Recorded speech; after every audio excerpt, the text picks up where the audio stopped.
Fyodor Dostoevsky was a 19th century novelist and philosopher, considered by many to be one of the most influential authors in all of world literature. Born and raised in Tsarist Russia, Dostoevsky was heavily exposed to the misery and injustice characteristic of his time. Among his more marking experiences, he spent 4 years in a Siberian labor camp, went through compulsory military service in exile, and had to beg for money while in Western Europe due to his gambling addiction. And yet, despite his first-hand experience of misery and suffering, Dostoevsky remained hopeful and optimistic about what life is. He's considered to be one of the first writers to incorporate concepts of what we now know as existentialism. Dostoevsky's works revolve around a few major themes like the meaning of life, the constancy of suffering, the divide between rationality and emotion, spirituality, and the various sides of the human condition. Some of his well-known novels and essays are Crime and Punishment, The Brothers Karamazov, The Idiot, and Notes from the Underground. Through his novels and essays, Dostoevsky tried to make sense of the suffering and misery around him, attempting to find meaning and hope even in the bleakest of times. His work represents a deep dive into human suffering, the evil surrounding us, and the problems caused by moral corruption, and in each of the universes he created, he gave ways to escape the apparent constant suffering and torment of his characters through moral virtue, love, compassion, and one's own sense of meaning. His writings were heavily influential for the existentialist current of philosophy, representing sources of inspiration for other consecrated authors like Friedrich Nietzsche and Jean-Paul Sartre. Which is why in this video we'll cover the 10 most important life lessons from Dostoevsky, as well as how we can think of and implement them in today's world. Number 1. Excessive self-pride leads to isolation. Dostoevsky says, "Immense pride is not a sign of dignity." In his literary masterpiece, Crime and Punishment, Dostoevsky paints the portrait of his main character, Rodion Raskolnikov, as a rational and intellectual philosophy student who believes he's above the rest of his peers due to his mental prowess. This excessive self-pride stops him from making meaningful connections with others, loving or speaking of his emotions. He believes that he's destined for greater things and that engaging with those less knowledgeable is a waste of time. As a result, this prompted Raskolnikov to murder an elderly moneylender, as he thought of her as nothing but a parasite for society, and that his moral virtue should permit him to commit the act rightfully. Dostoevsky is highly critical of his character's attitude. He believes that this kind of toxic self-consciousness stops one from enjoying the beauty of compassion, empathy, and love. But, as Raskolnikov's evolution throughout the novel shows, not all intellectuals are doomed to become isolated. Rather, by finding joy through compassion, helping others, and ultimately love, Raskolnikov was able to override his moral compass and discover beauty in connection. Although his repentance for his crimes still came, his development portrays him as a different person than at the beginning of the novel. Choosing whether your self-pride will isolate you from the rest is entirely up to you. Thus, Dostoevsky believes that the intellectual whose pride isolates them from society is destined to live in misery and sorrow as a result of their own doing. On the other hand, the one who accepts the differences of their peers and still makes meaningful connections can revel in both love and knowledge at the same time. In our daily lives, we can apply this insight from Crime and Punishment by seeing knowledge as a tool. Instead of discrediting others as less knowledgeable, we can strive to teach them what we know. Instead of thinking of them as less intelligent than us, we can look for something they know that we don't. Lastly, we shouldn't take pride in our wealth and status as superior to that of others, but rather to accept that a person's value cannot be determined by this kind of criteria.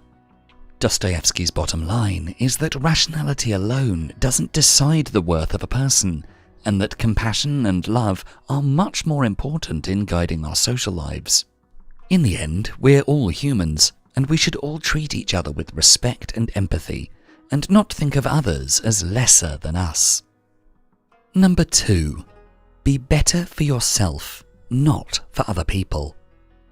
According to Dostoevsky, to go wrong in one's own way is better than to go right in someone else's. Along with Raskolnikov's isolation, Dostoevsky also critiques the character's motivation for attaining knowledge. Raskolnikov strives to be better than the rest of the world so that he can look down on it with a sense of superiority. He wants to be great because great people are admired and because he thinks others will regard him highly if he does.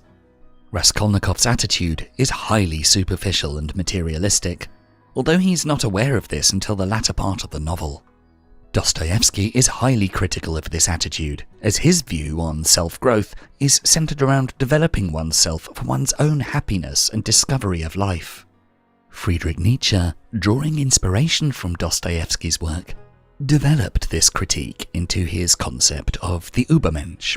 Nietzsche believed that greatness is virtuous because it allows one to experience, understand, and express more of life. He saw the pursuit of knowledge as a personal journey that one should take only if one intrinsically wants to, not as social status. While the former is limited in scope, the latter has no bounds. For us, Dostoevsky's lesson is to not better ourselves because others want us to, but because we do. Becoming better to please others or to be more highly regarded means giving up your freedom for the will of others. Thus, we should never let social status, pride, or the pleasure of flattery drive our desire to know and be more. That, as Raskolnikov later learned, must solely come from within. One way to accomplish this would be to look inward for what our goals in life are and then decide what we need to do to get there. Planning our self-growth according to what we want lets us disregard what others think as a significant factor. The opposite would be to look outward for our goals, say to simply mimic what others are doing, and to never consider if it would actually make us happy. Number 3. It's more important to live life than to think about life.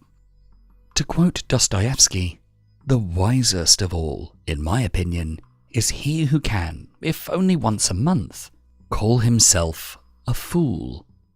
Dostoevsky carried great respect for intellectualism and knowledgeable people, yet he also believed that rationality can often pull someone out of living in the present and enjoying the small pleasures in life. This theme is discussed deeply in The Idiot. In the novel, Dostoevsky's main character, Prince Mishkin, is never drowned in overthinking despite his wisdom and knowledge. Rather, he embodies living life with open-hearted simplicity and candor, which prompts the other characters to see him as, well, an idiot. Dostoevsky contrasts Prince Mishkin's attitude with that of the aristocratic class of Tsarist Russia. While overthinkers often get caught up in political games, Mishkin largely disregards them as insignificant or senseless. A similar theme is explored through Raskolnikov's transformation in Crime and Punishment, when he learns that embracing all that life has to offer is better than constantly living in his own mind with his own ideas. However, in both novels, Dostoevsky also notes that attempting to live like this when others don't can often be difficult and lead to misunderstanding from others. For us, this lesson is a reminder that our minds have filters that can prevent us from living in the moment. The more we stayed buried in our thoughts, the less we can experience what the world has to offer. Maybe we have prejudices towards others, preventing us from making meaningful connections. Or maybe we're anxious about what others may think, preventing us from doing what we want. Either way, we must remember that truly knowledgeable and intellectual people have more in common with simple-minded fools than with prideful, less wise intellectuals. Number 4. Emotional intelligence is as insightful as rationality. In the words of Dostoevsky, It takes something more than intelligence to act intelligently. Going back to Raskolnikov's evolution, Dostoevsky shows a clear-cut difference between what feels right and what one thinks is right. Even though Raskolnikov felt that his planned murder was wrong, he chose to act on his rationality and carried it out anyway. However, as he understands in the aftermath of the crime, going against one's nature and sense of morality is tormenting and painful, even if one's reason says otherwise. Through this illustration, Dostoevsky critiques the arrogance of those who go against their emotion, or what we may informally know as gut feeling. As was the case with Raskolnikov, rationality can often trick us into thinking that emotions and feelings can be discredited without consequence. In his case, he murders the elderly pawnbroker because he thinks of her as a parasite that contributes nothing to society, and that the world would be better off without her. This train of thought contrasts with his emotional reluctance to kill another human being, and the tormenting aftermath of the murder shows that the gut feeling was, in fact, right. Although we may not face dilemmas as cruel as Raskolnikov's, Dostoevsky's lesson reminds us that rationality is not all-knowing. In many situations, we can rationally accept something to be right, but emotionally reject it or feel bad about it. However, neither rationality nor emotion represents absolute knowledge by any means. While emotional intelligence can be at times more insightful, this doesn't mean that we should always go with our gut. Sometimes, like when we ride a roller coaster, our emotions may tell us that it's dangerous and wrong, but we know that it's not. Therefore, what we should do is listen to both our rationality and emotion, then decide what the best way forward is that's in balance with both. For example, if we try to pitch an idea to somebody, we may well feel scared of rejection at the beginning, but it's crucial to first understand why the fear of rejection happens, then to understand whether the outcome of rejection would truly be something to fear. If it is, then it's better to go with your gut, but if not, it's better just to go for it. Number 5. Love life more than its meaning. Dostoevsky tells us that life is everywhere. Life is in us ourselves, not outside. To be a human being among people and to remain one forever, no matter in what circumstances, not to grow despondent and not to lose heart, that's what life is all about. Due to his involvement with a group of anti-governmental intellectuals and the spread of anti-Tsarist ideas, Dostoevsky was sentenced to death by firing squad. However, he was spared by the Tsar at the last moment and sentenced to 4 years in a labor camp instead. As has become rather clear in his writings, these events have had a profound impact on his view on life. To Dostoevsky, living and experiencing life at its fullest, no matter how or where, is the only kind of meaning one needs to find peace. His philosophy was tested in a more extreme way during his time in Siberia. As he mentions in his Notes from the Underground, even such a desolate and miserable existence didn't take away his appeal to live life. Instead of thinking about how things ought to be, Dostoevsky illustrated that accepting how things are is much more powerful. Although we're free to decide the meaning of life for ourselves, as existentialist philosophers have underlined in the past, this does not contradict Dostoevsky. Rather, it complements it. Even if we already have an idea of what we want to accomplish in life, we must also remind ourselves that, despite our goals and aspirations, the most important part of life is living life itself. We shouldn't throw our dreams out of the window, but rather understand that accepting life as it is and trying to make it better are not mutually exclusive. For example, we can both try to make it big in our careers and also be okay with things not working in our favour. The idea is to change the focus from accomplishing to trying, while also accepting that outcomes are often defined by factors outside of our control. Number 6. Be virtuous and just. Dostoevsky posits that if he has a conscience, he will suffer for his mistake. That will be his punishment, as well as the prison. Perhaps one of the more significant themes in Crime and Punishment is Dostoevsky's view on moral corruption and its consequences. Raskolnikov's punishment is less about his 8 years of penal servitude and more about the psychological torment that he goes through until his confession. The broader view is that moral corruption itself goes against human nature, and it's punished through inner torment, regardless of any physical consequences such as prison or death. On the other hand, Raskolnikov's switch to moral virtue in the latter part of the novel is rewarded with peace of mind, composure, and a sense of meaning which was heavily absent before. Lastly, even though we can argue that his confession to his crime had negative consequences, it was in fact what allowed him to escape his torment and attain peace at last. Dostoevsky's lesson for us is that it's always better to remain virtuous and just. If we stray from this path, punishment may not come in a physical manner, but it's almost certain to do so psychologically or in countless other ways. They who are virtuous are those who remain unfettered and peaceful even in the direst of times. Thus, even if we are certain that an unethical action may remain unpunished or undiscovered, the inner torment that comes with it may make us miserable regardless. And if we find ourselves going through moral corruption, such as hurting others in pursuit of our personal gains, it's crucial to remain aware of the fact that there's always a way back to virtue.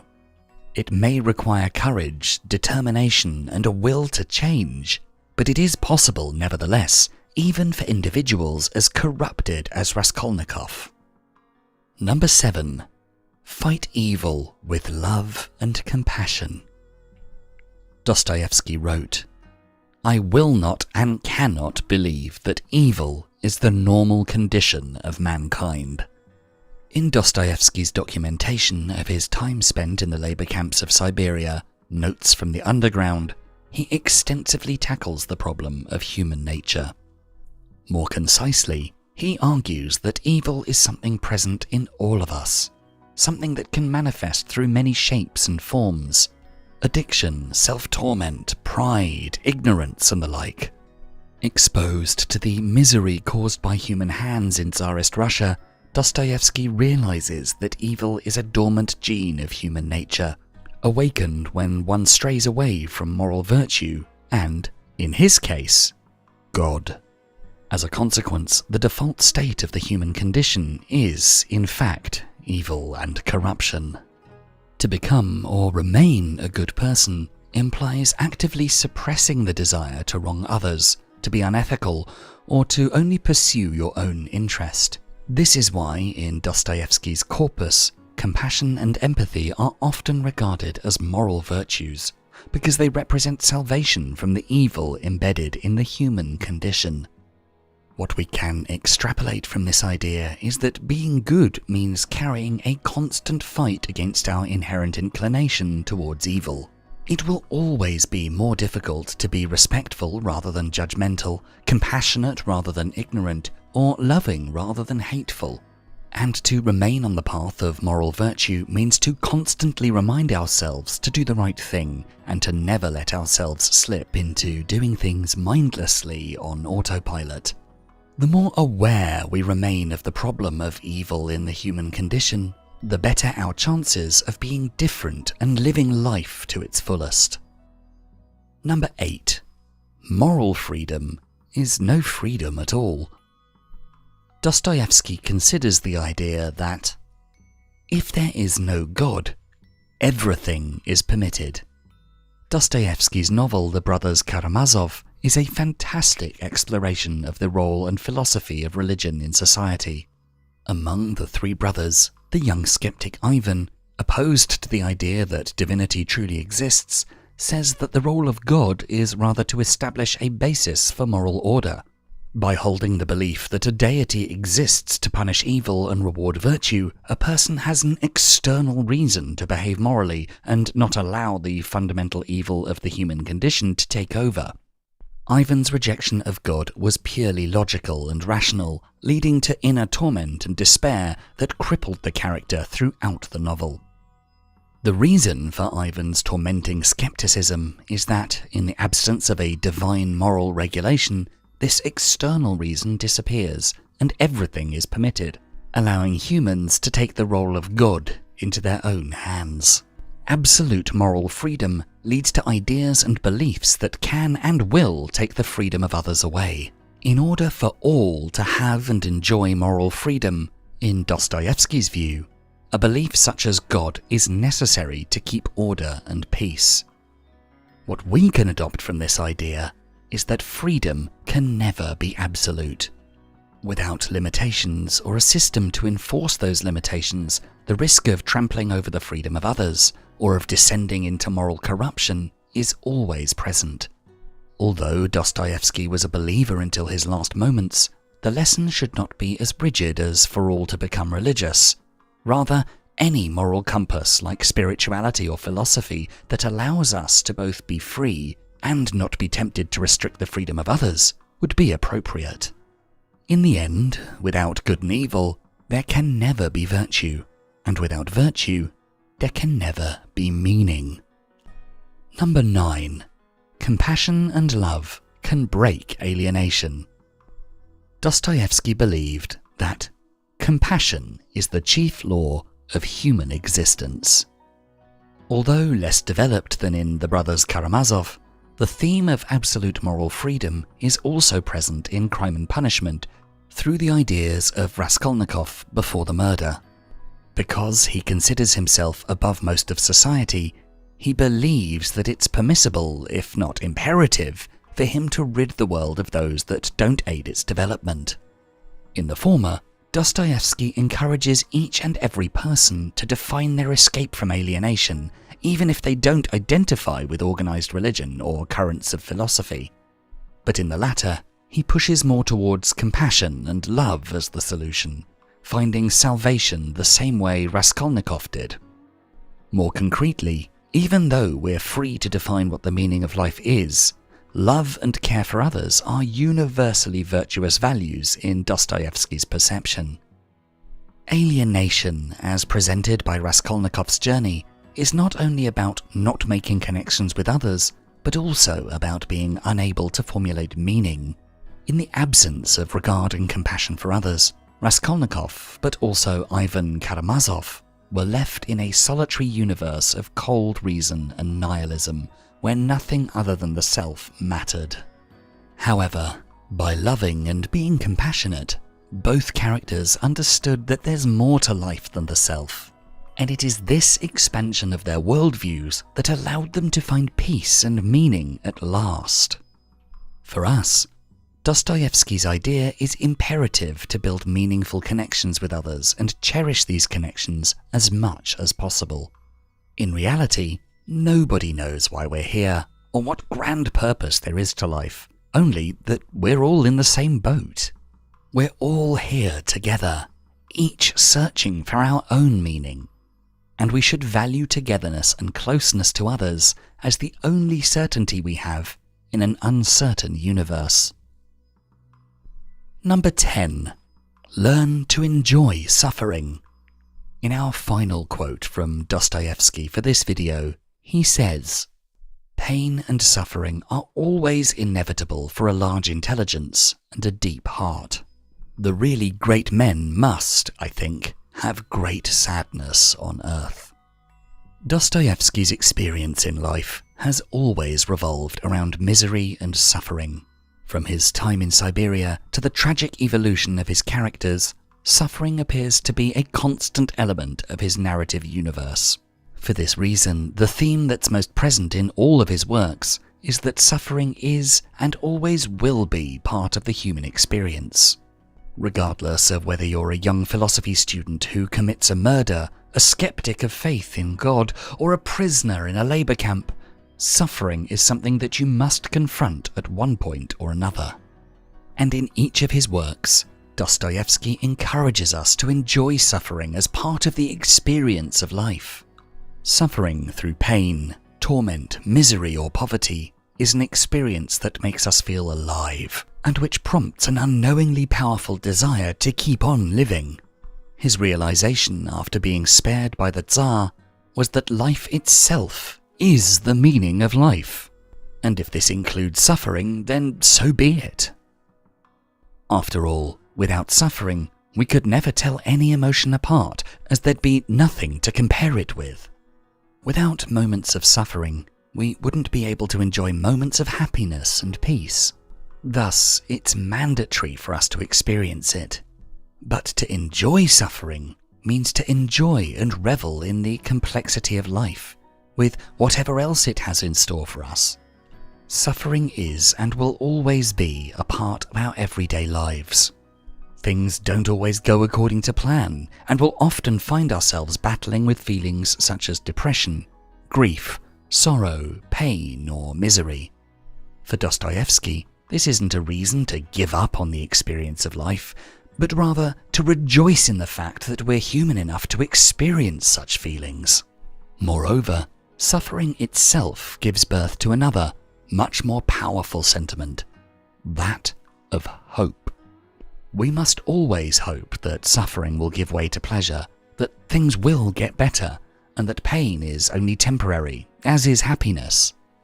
To hate suffering means to hate a large part of the human experience, which is the same as failing to find greater meaning in life.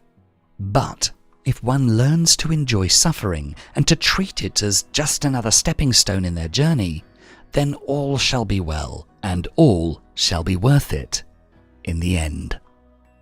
If you enjoyed this video, please make sure to check out our full Philosophies for Life playlist. And for more videos to help you find success and happiness using ancient philosophical wisdom, don't forget to subscribe. Thanks so much for watching.